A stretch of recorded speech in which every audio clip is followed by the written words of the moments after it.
Before fluorescent formations fomented the foundations of this firmament, that is, before the stars in the sky had entered existence.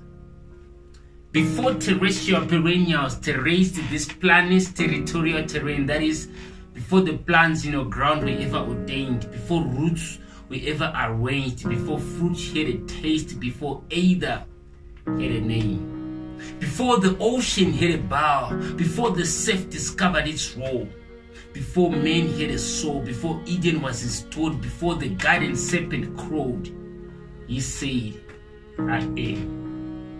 I am the truth before there could be ever any foes. I am perfection before there could be ever any foes. I am by or in or through or to or for. I am to be called.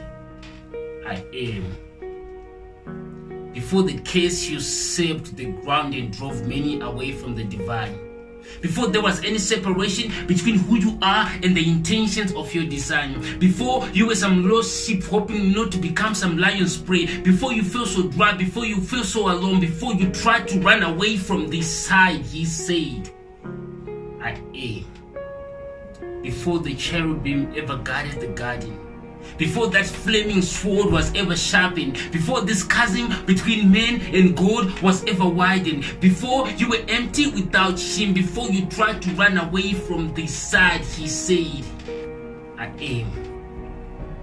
Before sustenance became gluttony and food was made an enemy, before money became morality and greed grew to be the only causality, before attraction was removed from the matrimony, he said, I am.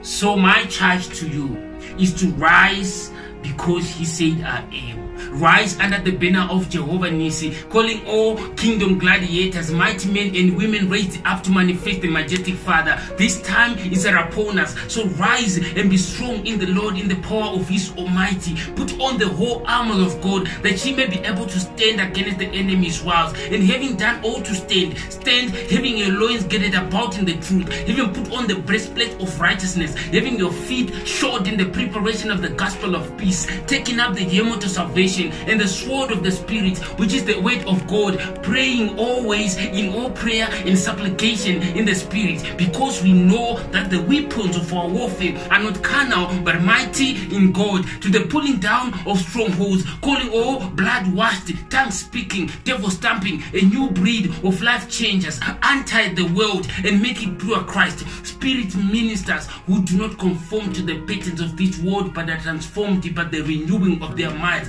because we are a people, one of a kind, serving and loving a king, one of a kind, beloved children to our Father, one of a kind. Let us exhibit love and be kind, because he said, I am.